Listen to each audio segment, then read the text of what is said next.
Hello? My name is Kathy Litt. I actually work down in facilities and operations down by the office near you in the maintenance department. I am the energy manager, so save energy, and I'm also the stormwater coordinator for the school district. We have a permit for stormwater management, and so Diana Handy here from Arlington County, who works at their stormwater management office, is providing some training. You have to speak up, we can't hear you. As part of our, I'm sorry, as part of our permit. So please welcome her. Thank you very much for coming. Good morning, everyone. Can everyone hear me? Excellent. Again, thank you very much for having me. As Kathy said, my name is Diana Handy. I work with the Department of Environmental Services. I've been with the county almost 9 years, and a crucial role of what I do is, besides training and doing a lot of pollution prevention education, I actually go out in the field and investigate pollution incidents. I do a lot of facility inspections of both private and public sector facilities. So I'm always happy to come and do training on something that I'm very passionate about and I love. So this is going to be very informal, it's going to be interactive, but basically I'm hoping that you can have a bit of an insight into what I'm looking for and what we can all do to keep our streams clean. Okay, so hopefully you're all here today for stormwater pollution prevention, something I'm very passionate about, and you'll probably recognize these photos, because this presentation is going to be very specific to facilities here in Arlington County. Okay, so first of all, I already said good morning. Good morning. Thank you. So what we're going to talk about today, really quick, we're going to talk about stormwater. We're going to talk about some of the sources of pollution and what we can do to keep our streams clean. So, what is this? Everybody knows this is I heard it's a drain. What type of drain? Yes! Yay, we can go home now. Okay. So, when water goes into this drain, where is it going? I'm hearing all sorts of things. Wow, I'm hearing a lot of good answers. Yes, it goes to streams. Believe it or not. So let's follow that flow. There are lots of storm drains throughout the county. All of our facilities have them. And it's amazing because a lot of people don't know what these are because they just see this hole in the curb or a hole in the ground and they think, oh, it's a sewer. It goes to the sewer plant. And there's no streams around, so they don't make that connection. So these pipes or these holes will basically be connected to miles and miles of pipe that will eventually discharge, or basically the pipe ends at our streams. So I heard a lot of good answers, 4 Mile Run. Yes, majority of our storm drains eventually lead to 4 Mile Run. 4 Mile Run flows into the Potomac and then onto the Chesapeake Bay. So things that we do here in Arlington County ultimately affect water in the Chesapeake Bay. So what goes to our streams? So we already mentioned rainwater. So when it rains, snow melt, all that's going down the drain. But then there's the other stuff that goes down the drain. They're all going in the same place. So what is this other stuff? Well, it's a whole lot of different things. Yeah, cigarette butts, paint wash water, doggy poop, fertilizers, trash, oil, grease, yard waste. A lot of people think that our storm drains are garbage cans. They think they're toilets for their dogs. So basically, things can get dumped directly into our storm drains. Or if it's laying on the ground and it rains, where's it going? Thank you. It's going down the drain. So we're trying to do a lot of messaging to the public because, believe it or not, you're a smart group. You get it. You know it. But a lot of people don't know. And so we have to do this education. Because sometimes people are just lazy and it's a lot easier just to throw it in a storm drain and say take it to a recycling center or do something with it. So this is actually an example of one of the signs that's up in the art buses to kind of help people understand that one is a trash can, one is a storm drain. They're not the same thing, although sadly people do treat them that way. So they are connections to our streams, and that's the best thing I can say about storm drains. They connect directly to our stream, even if you don't see a stream near one. And that's another reason. How many people have seen this marker? Raise your hands, please. Yay! You've seen Sherlock Shad. Okay, we put these on our storm drains for a couple of reasons. One, education is to help people understand where eventually that storm drain is going to go. But the other reason we do it is, unfortunately, for enforcement action. because some people don't care, and some people will dump illegally. So it's a lot easier for me to come when I get a call, an investigation, come up, see the drain is marked, and be able to say, hey, they're dumping, it's illegal. And then all of a sudden it becomes a felony. And then I have to bring in my friends in the fire marshal's office or the police, and I don't want to do that, because enforcement is not the answer, education understanding is. So 2 reasons we do this: education, and then unfortunately we have to, it's kind of our backup for security. So why do we care about stormwater pollution? I think probably a lot of you know many of the reasons. Very first thing, I mentioned, someone over here said that the water goes to the Potomac. It does. Pretty much stormwater does go to the Potomac. And the Potomac is the source of our drinking water. I know, think about that for a second. I recently had the honor of being able to take a tour at the Del Carlia plant over in DC to see the source of where our drinking water comes from. And I was shocked at how much energy and chemicals and different things go into making the water from the river clean and safe enough for us to drink. So every time we're putting things into our rivers, putting stuff down the storm drains, get into rivers, I cannot tell you how much it takes to get that water safe for us to drink. So we should care about it. But we should also care about it because our little ones, our dogs, they like to play in our streams. I mean, heck, I'm a big kid and I like to play in the streams still. So we care about clean water. We care about the critters that live in our water. I can't tell you how many people are shocked when I tell them that we have fish in Arlington streams. We do, believe it or not. They are a natural resource. So we do have a lot of critters out there. We even made a poster, Fish is a 4-mile run. We have quite a bit of diversity considering we're an urban place. And this is one of my favorite slides because when we talked about what goes down the drain every time it rains, our fish get that. They know exactly what happens every time it rains. They get the dog poop, the oil, anything that's laying on this parking lots and streets. When it rains, they get to deal with it. So let's give them a break. Also, people care from a public health and perception. A couple of things that have been in the news lately. This was one, we had a massive sewer spill over at Lake Barcroft, Fairfax County. Again, Lake Barcroft, this was an essential one because people actually swim in Lake Barcroft. So people care when stuff gets into either places they swim, places they recreate, and then of course our drinking water source. Spill and 4-mile run. How many people have seen articles about or gotten an alert about a spill and 4-mile run? Anybody gotten those? Yeah, we're sending those out to let people know, stay away from the stream. It's polluted, it's contaminated. It's not a good thing. Water pollution in the news. Past couple of years, there's been a lot of information. Everything from the top right box there, that was last year. We had a sewage break in Donaldson Run, Zachary Taylor Park. Trying to tell people it's a very heavily used park. Couldn't touch the stream because it had raw sewage in it. Other picture there shows that lovely green water. That was the city of Toledo's drinking water. They had so much nutrients and pollution going into Lake Erie that they had a massive algae bloom, and they couldn't drink the water. It was contaminated. Down at the lower right here, that's the Colorado. They had a little bit of an oopsie, a spill. Again, it shows what happens when things get into our streams. And finally, you've probably heard about the recent Rio Olympics. People doing sailing and swimming in the marina there, heavily, heavily polluted. People were having to take medication before they touched the water because it was so contaminated from pollution.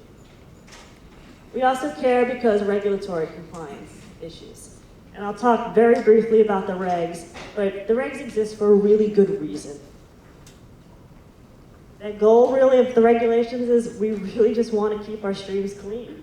We want to have clean water. So there's legislation starting all the way at the top. There's the Federal Clean Water Act, probably a lot of you remember that. Down at the state level, we have the Virginia Water Control Law. And then even here, at the local level, we have Chapter 26. And that's Arlington County Code. I actually help enforce that code. So this text you see in yellow, basically it says it's unlawful to put anything into a storm drain or a surface water that's going to cause a bad effect. And so I have to go out there and help educate and then sometimes do enforcement and issue fines if someone violates this code. But again, these regs exist because we want to have clean streams. Okay, so one way they do this is the state, in this case the Department of Environmental Quality, actually issues a permit to us.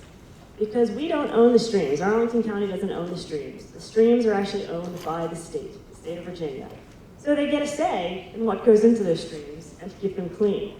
So we get a permit, and it's called the MS4 permit, and this is what Kathy gets to deal with all the time. It stands for Municipal Separate Storm Sewer System. Basically, all that means is it's our storm drain system. It's those connections to the stream. And this permit basically says what you can put into that storm drain system goes into streams. And it covers all of APS facilities. So Kathy has a huge undertaking that she has to make sure that schools is in compliance with this permit from the state. And again, the main goal of this really is pollution prevention. It's keeping our streams clean. Certain things are allowed that wouldn't cause pollution. Another really, really important thing is that our program is audited. It's not like they just give it to us and walk away. They are constantly checking on us. They're constantly making sure we do annual reports and reporting. And just recently, last fall, the Department of Environmental Quality came to Arlington County and did an audit of our MS4 permit. The county has a permit and schools has a permit. So there's two permits. And when you're not in compliance with your permit, enforcement actions can happen. And unfortunately, the county was found to be in non-compliance a couple years ago, and it ended up with fines from the EPA that the county had to pay. So things can happen. So the permit requires a lot of things to help prevent pollution. And just a couple of them, good housekeeping, we're going to talk about that. Facility inspections, I mentioned before, those are the things that I get involved with. And then training. One of the reasons you're here today is that the permit actually requires employee training to help people understand what they can do to prevent pollution. So how do we impact Arlington streams? As I mentioned before, we are a really urban area. We're very dense. We have over 10,000 storm drains located throughout the county. That is a lot of opportunity for stuff to get down the drain in our streams. And everyday activities affect our streams. It's that message of what goes down the drain shows up in a stream, and that's the point that we are trying to make with everyone. So when pollution does get in the stream, what happens? As I mentioned before, there are serious threats to human health and the environment. Water quality cleanup impacts. Really, really serious when something gets in there that's toxic. Sometimes it can result in expensive cleanup. We had an oil spill on Knock Branch a couple years ago. Never found who did it. The county ended up taking care of the bill. It was close to $10,000 for that cleanup. You can see that. So you have to bring in specialized companies to come pick up that hazardous waste. And then as I mentioned before, if pollution happens and you're found to be negligent, it's your fault, there can be enforcement follow-up and actions. But one of the saddest things is that the fact is that some of our streams are so polluted, you can't swim with them. You can't eat the fish out of them. You can have fish kills, and unfortunately we have had a number of fish kills in Arlington County over the years. It's getting better, but all it takes is one toxic chemical or someone to pour something down the drain, ends up killing a whole bunch of fish. Okay, so we're now going to play a game. Well, it's not really a game. It's you get to be me for the next few minutes. And basically, part of my job, as I mentioned before, is that I actually get to go out into the field and investigate concerns. When people call and say something doesn't look right, there's something in our stream, what's going on? So I want you to you're now all officially stormwater inspectors. Your phone has just rang. Someone has told you that there's an outfall, 4-mile run, there is rainbow sheen coming out of this outfall. You get the call, you go out there. What is it? Wow, you guys are good. Very close. It is a hydrocarbon. Somebody illegally dumped old gasoline down a storm drain. And why this one was kind of difficult to deal with was it happened while we were being audited by the state. So we were out in the field at DEQ and we go to look at a storm drain outfall and all of this sheen is coming out. So we immediately had to go into action and track this down. And then once we tracked it down, call in the fire department to help us with the cleanup. And we had to trace back that storm drain up the line and find it. So very good. Got one. Green. Phone's ringing. Potomac River is green. I hear algae. It's not algae. Antifreeze, that's what everyone always thinks. It's actually not antifreeze. It's a good guess though. It's about the same color. chemicals, paint. Well, thankfully it wasn't any of those. They were actually doing some dye testing in Roslyn. They were putting dye down a floor drain to see where it went. Well, they figured out where it went. It went to the storm drain system into our stream. And they didn't use just a little bit. They ended up using the whole bottle. Hence there's so much dye. So yellow, this one was just recent, just a few weeks ago. And you can imagine the comments on this, yellow substance in the stream. Yeah, okay. So again, this is 4 Mile Run, your phone's ringing, reporters are on the scene, you gotta go find it, what is it? I hear paint, not paint. No, looks like paint, I thought it was paint. Not antifreeze, again. Who said mud? Winner, you want a job? This was actually traced back to a construction site. They've been doing a ton of construction on the site. They had broken some things, and the color of the sediment there was this really light tan yellow. And they had horrible controls. And so this happened, it hit a storm drain. You can see that bottom picture. They didn't do a very good job protecting the drain. It got down into the stream. So excellent, it is indeed mud, it's sediment. Phone is ringing. Lubber Run is white. Very good. 9 times out of 10 when it's white, it's usually paint. And indeed, homeowner doing some renovation remodeling in his house decided to wash out a bunch of buckets and materials in the front lawn, and as a result, he turned most of Lubber Run white. But again, didn't know, saw that hole in the ground, thought, oh, it's a sewer. Not a big deal. This is why we're doing the education we do. Brown. This is Donaldson Run. Brown. I heard waste, it's not human waste, although we have had that, unfortunately, in Donaldson Run. Any guess? All right, this is also mud. This was a water main break up on North Beechwood. And all of that pressure, when the main broke, took all that mud, went down to the storm drain and right next to the stream. White again, this is Gulf Branch. This time it's not paint. Any guesses? White, it was summertime.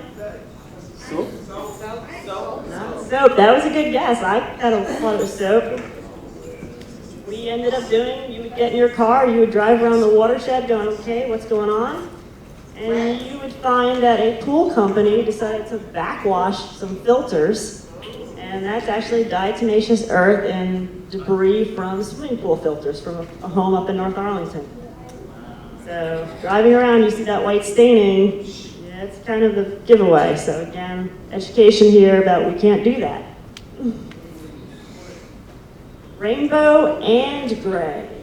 This was very unfortunate. This was a tributary to Roach's Run down near Crystal City. We got this call. Anybody guess? Oil.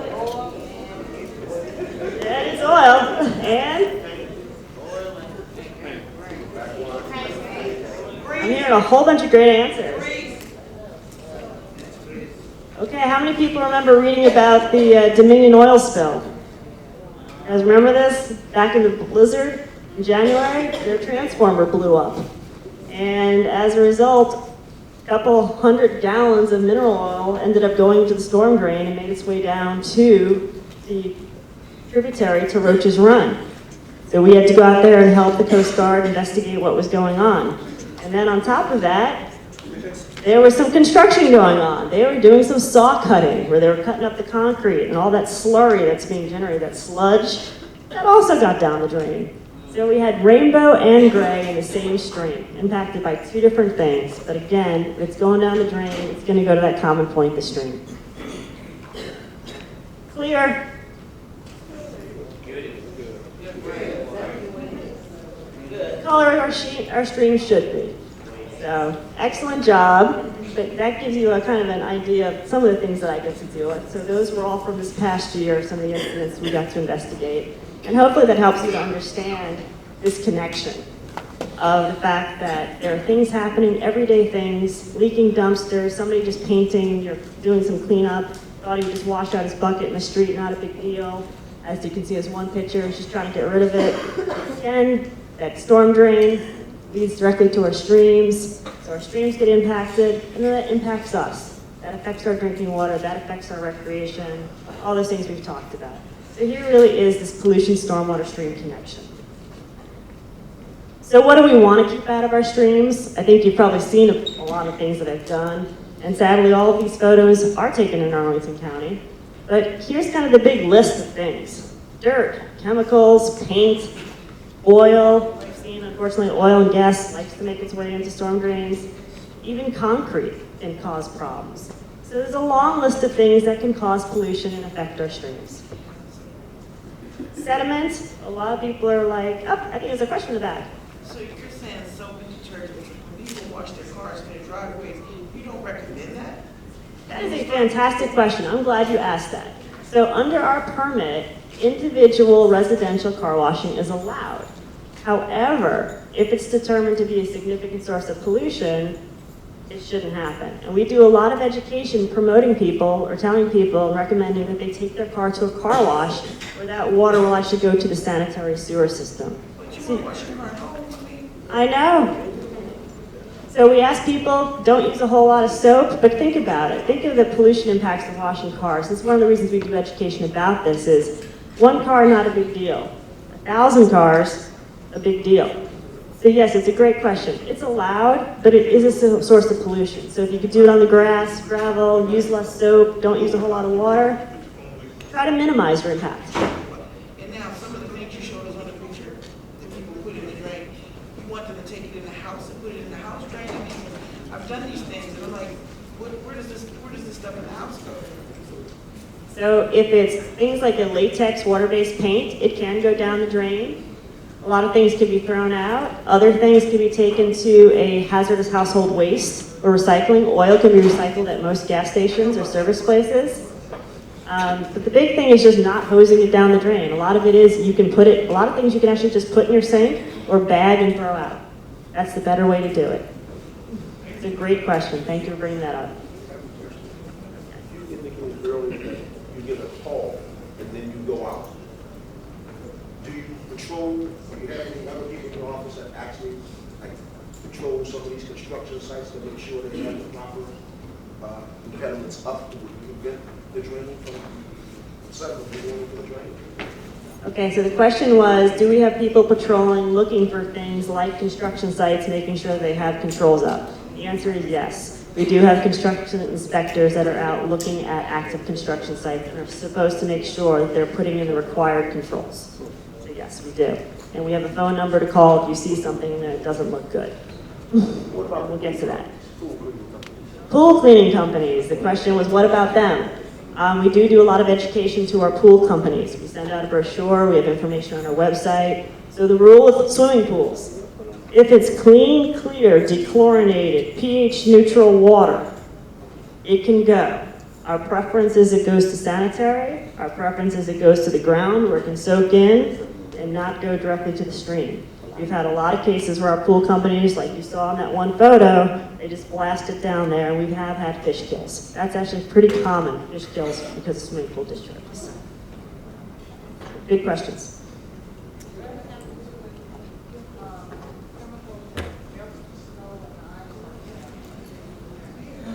Yeah, that's another. The question was, what about all the chemicals from the snow and ice? That goes down the drain, and that is a huge impact to our streams. In this case, it's one of those questions of safety versus environment, and usually safety will trump. But what we are trying to do is use less product, do things like use brine and pre-treatment, so we're using a lot less chemicals. We're also looking at exploring different other chemicals to use or products to use, such like beet juice and things that are not going to have that impact in those chlorides. We also try to tell people to use less. So, unfortunately, it is one of those necessary evils for safety in our area, but it has a huge impact on our streams, that chloride. So great questions, thank you. So moving along, sediment, again, it's out there on the street, it's getting in our drains. This is the impact. This is what our streams look like. Trash. I mentioned we have 10,000 storm drains, more than 10,000. So little bits of trash here, there. Every time it rains, this is what our streams look like. Here's the Potomac and Spout Run on the bottom after a rainstorm. A lot of trash ends up in our storm drains, gets washed into our streams. So let's take a look at our facilities. APS is the facilities here at Trade Center. It's a really big facility. You guys are down there, you have 7 acres. I don't even know how many buses you're all up to. Last I heard it was over 166 buses. Wow. But when we think about that, there is a lot of potential for pollution. And why it's really critical down at the Trade Center is, you guys know how close we are to 4 Mile Run. The stream is literally right across the street from the facility. So if something ends up in a storm drain, it's going to hit that stream real fast. And we're going to hear about it. And then we're going to have to figure out what to do, make sure that doesn't happen again. So this is just a shot showing the facility down at Trade Center, and these green lines and dots show the storm drain network that's moving through. So there are several storm drains directly on the property. Yes, we need those storm drains. We need that. We don't want flooding. We need the water to go somewhere. But where's it going when it does go there? Going into the storm drains, it's going right into 4 Mile Run. So anything that's on that parking lot, that's what's going into 4 Mile Run. So what are the pollutants we're really concerned about at our facilities? These are typical of any facilities. We're concerned about that sediment, the grit, the dirt that's on our roadways and our parking lots. We're concerned about those scraps of litter that get blown out or dumped. We're concerned about oil and gasoline. We're concerned about vehicle fluids that may be leaking out of our vehicles or buses. So these are things that we're concerned about because these have these direct impacts to 4 Mile Run. So where are they coming from? We talked about this, parking areas.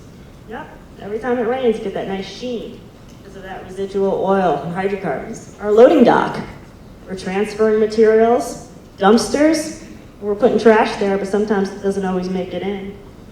And then even outside storage areas, something that's exposed, wind, rain, things can be knocked over. They're not secured properly or covered, that can end up in the drain. Wash water is a biggie. We deal with this all throughout the county. It's a great question you asked about washing cars. Everybody wants to keep things clean. I get that. But we're trying to help people understand if there's an alternative. Basically, it can't go to the storm drain. So we deal with a lot of people, custodians, restaurants, different businesses. Big thing, they want to do their mopping, they want to clean their floor mats, they take it out back in the alley, they dump that wash water down to a drain. Or they put it into a floor drain. Unless you know where that floor drain goes, don't put it in there. Because a lot of times in older buildings, our floor drains were connected to the storm sewer system. So again, people may not be doing this to be malicious, or, to be evil. They really just don't know. And that's kind of the point of the training and a lot of the work that my group does, is helping people understand the impacts and what the alternatives are. Okay, so what can we do? Pollution prevention, we call it P2. The most effective ways preventing pollution, keeping our streams clean, is keep our sites clean. Good housekeeping, keeping it clean. And then keeping stuff out of the drains, preventing an avoidable discharge. If you've got some mop water, if you've got some trash, find a trash can, find a sink, don't put it down a storm drain. Because if a site is clean and it rains, less stuff is going to go down the drain because it's just not there.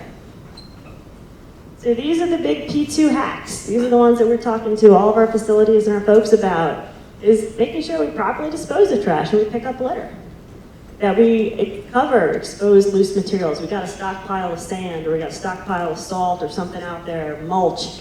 Get a cover on it, put a tarp on it. Properly disposing of wash water. Make sure it goes down a mop sink or a janitorial sink. Or don't, when you have to wash outside, don't do it. Inspect vehicles for leaks. If you find a leak, report it so it can be fixed. We can stop the leak and also clean it up. And then when we do have spills and leaks, because they do happen, they happen all the time, is we have to make sure that we don't sweep them or hose them down the drain. I know that's the easiest thing to do. Grab a hose, I made a mess, spray it down the drain, out of sight, out of mind. It's going somewhere. It's going to our streams. It's going to our drinking water source. You also have a plan. One of the things that a lot of our facilities have is a stormwater pollution prevention plan. And basically what that is just a plan telling you what are the potential sources of pollution at your site And what can you do to prevent that pollution? And here's an example. Arlington County Trade Center has a plan, and there is a chapter for each section. Schools is included in it, and we have a map showing the facility and what's going on at the facility and what we can do to prevent it.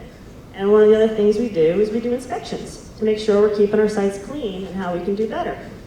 And that's one of the things that I do. I come down, I do quarterly inspections at the Trade Center. So, again, I'm going to ask you all to participate. Again, you are now all officially stormwater facility inspectors. So, these are some snapshots that were taken the past year when we've been doing inspections at the various facilities.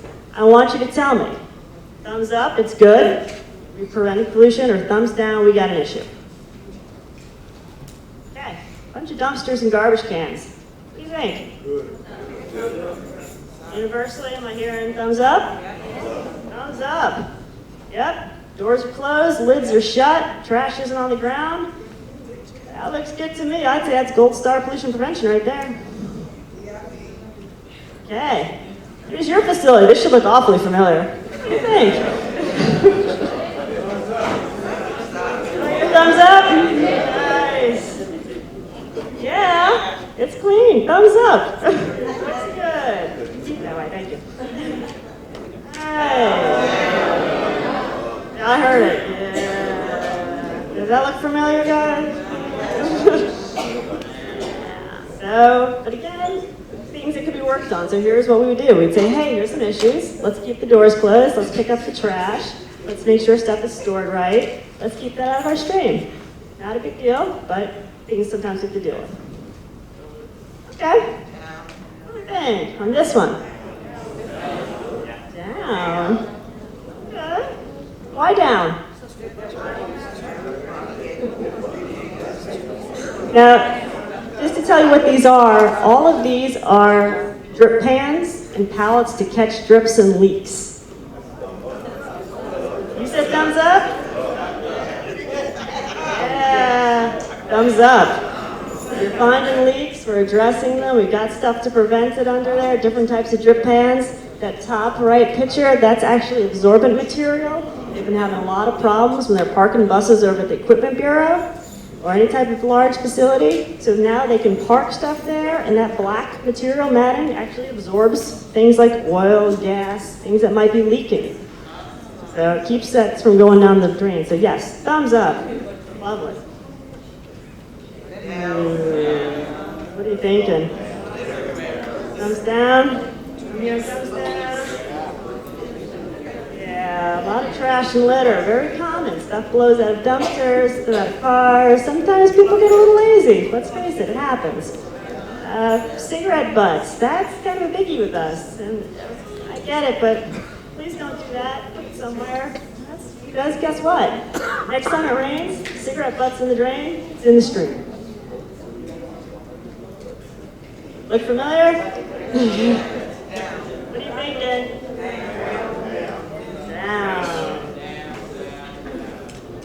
And if you look closely, you'll notice Kathy Lynn's feet in that one photo there.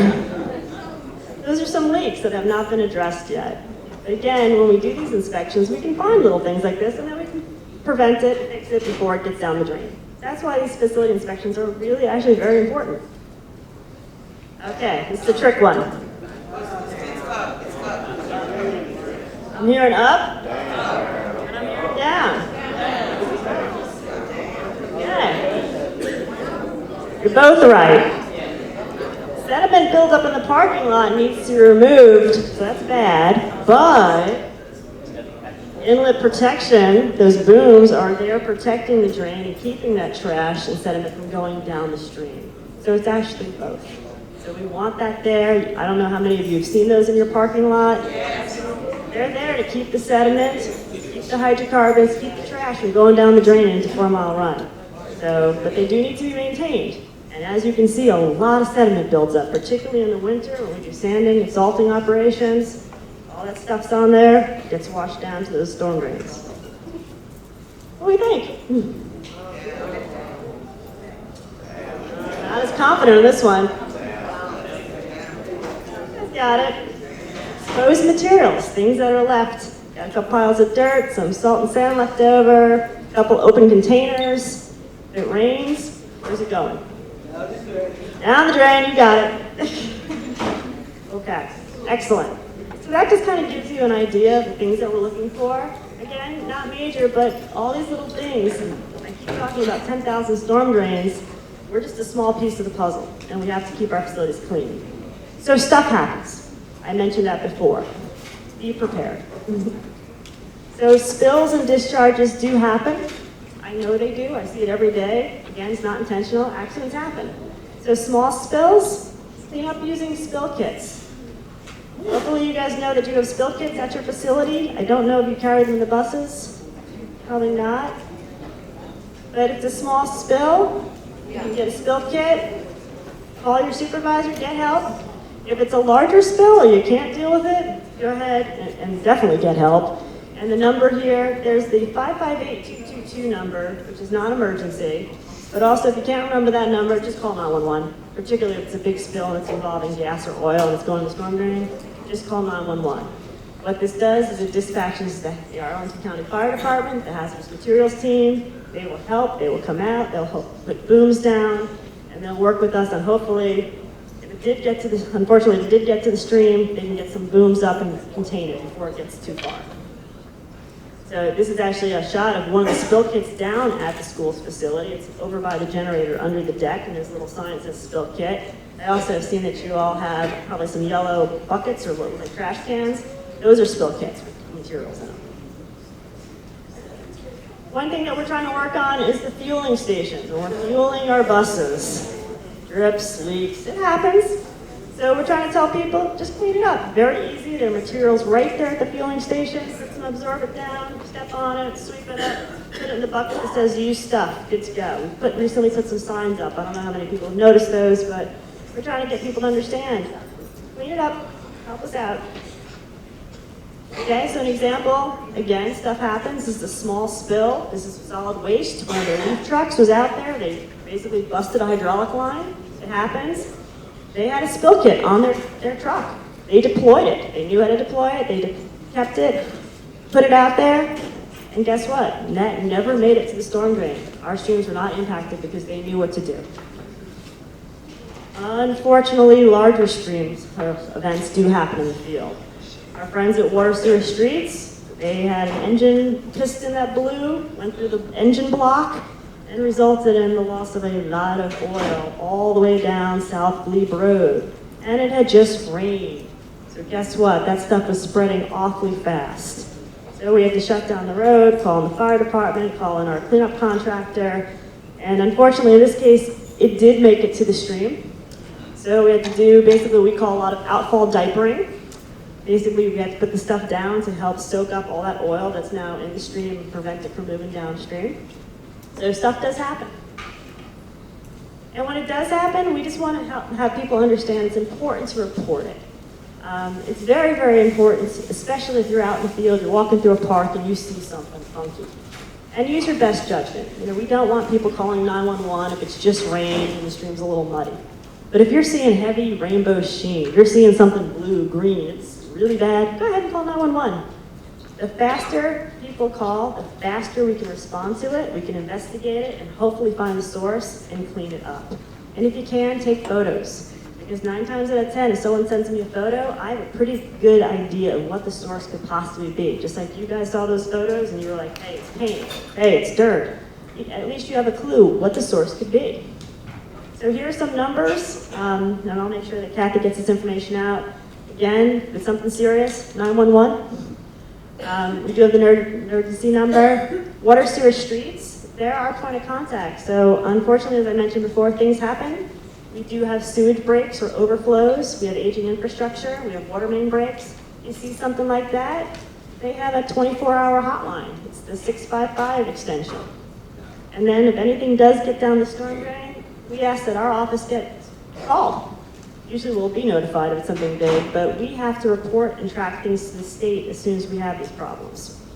We have up on our website an actual page which talks about when and how to report pollution. All the phone numbers are up there, and again, there's some photos showing if you see this, please call it in. Sometimes it could be something not serious. So again, better to err on caution, give us a call.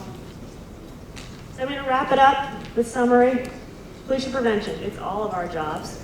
We need to keep our facilities clean. I have seen such an amazing improvement in the years that I've been working here. People care, they're getting it. Sites are looking so much better. We do need to comply with our MS4. It is serious in regulations. As I said, we do get audited. And I'm thinking schools probably will see an audit in the next few years. Not sure. And then help us out. Report spills and discharges. You know, spills, very important. If we can clean them up before they reach a drain, we've protected that stream. We've done our job. So this is just an example of our street sweeper that's been out there cleaning stuff off the street. Again, trying to keep stuff out of the drain. You know, and even if you don't want to play in the streams, others do. So we need to keep them clean. So with that, I'll wrap it up and say thank you for your attention. I know it's early in the morning. Kind of not the best subject material, but you do make a difference. So thank you very much.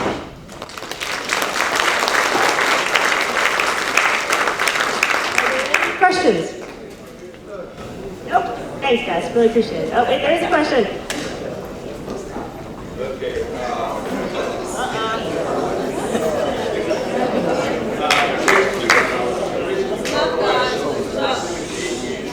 I want to hear it. I'm sorry. Okay, let me ask you, the reason they don't allow buses to go to the facility over there by the food station to have the car wash because of the same problem? Okay, so the question I think is, they're not allowing the buses to go through the car wash anymore. So we have a contractor that's coming in and cleaning the buses on weekends, is my understanding. No? Not anymore? All right, so this is a question I will have to work with ask the Equipment Bureau. One of the reasons we stopped doing it is because the car wash building was not adequately built right. So we had a lot of water coming out of the system that was getting down to the storm drain. So one of the things that we were looking at doing is retrofitting that building so it can be used for larger vehicles. But larger vehicles were a problem. It's just too much wash water coming out. So we were in violation of our permit. That's one of the reasons there's been a change with that. Because if you think about it, you got 166 buses being washed. That's a lot of wash water. Question, sir? An ounce of prevention is worth a pound of cure. I'm curious about natural gas as opposed to diesel fuel, and why we're not going towards compressed natural gas rather than diesel fuel. I'm not sure I understand the question. All of our buses are diesel, Diesel? and we tried compressed gas, but we're going away from it. From what I understand, compressed gas is a much cleaner technology. I feel like Kathy take this one. I can try to answer that. I know that they tried a while back to use a couple of buses with compressed natural gas. The county's ART bus system does use CNG. I think our challenge is, first of all, on the school side, the safety of CNG. It's just, and then also maintenance of CNG. Because we have so many buses, maintenance of CNG is very different than diesel buses. We're working with the county, and we work very closely with their transportation department to see where our buses will go in the future. We are actually helping the Canadian Embassy, the Quebec government, demonstrate an electric school bus at Discovery on September 21st. So we're exploring it. We're not there yet, so that's a good question.